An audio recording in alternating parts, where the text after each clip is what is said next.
ஒருவர் ஊருக்கு வெளியே ஆசிரமம் அமைத்து வாழ்ந்தார். அவருக்கு சீடர்கள் பலர் இருந்தனர். ஆசிரமத்துக்கு அருகில் பன்றி ஒன்று குட்டிகளுடன் வசித்தது.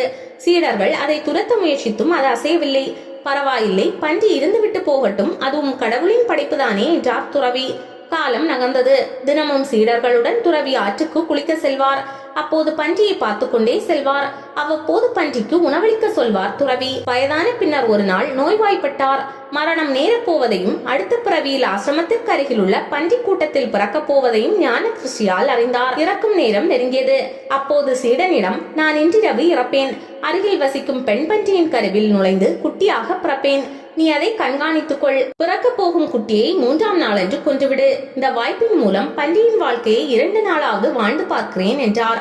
துறவி இறந்ததும் பன்றியின் கருவில் பூந்தார். சீடனும் காத்திருந்தான். பன்றி குட்டி போட்டது. துறவியின் மீதுள்ள கருணையால் பன்றி குட்டி 1 வாரம் இருக்கட்டும் என விட்டு விட்டான் சீடன். பிறகு ஒரு நாள் குட்டியை கொல்ல வாளை ஓங்கிய போது பன்றியாக இருந்தாலும் யோக சக்தி நிறைந்த துறவி, பன்றி வாழ்க்கை எவ்வளவு சுகமாக இருக்கிறது தெரியுமா? இதை முழுமையாக வாழ விரும்புகிறேன் என்றார். குருவே, நீங்கள் உயிரை விட்டால் தானே கடவுளின் திருவடியை அடைய முடியும்.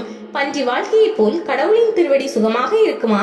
இனி எல்லா பிறவிகளிலும் பன்றியாக பிறக்க விரும்புகிறேன். குருநாதருக்காக சீடன் வருந்தினான். பன்றியாக பிறந்ததும் தன்னை கொல்ல வேண்டும் என துறவி சொல்லி இருக்க வேண்டும்.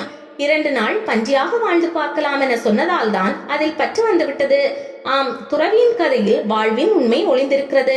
பல தீய பழக்கங்களுக்கு அடிமையாகிறார்கள்.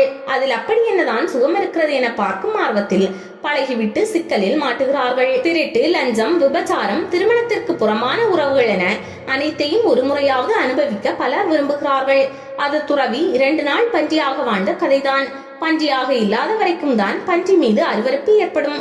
பன்றியாக மாறிவிட்டால் அதுவே இன்பமாகிவிடும்.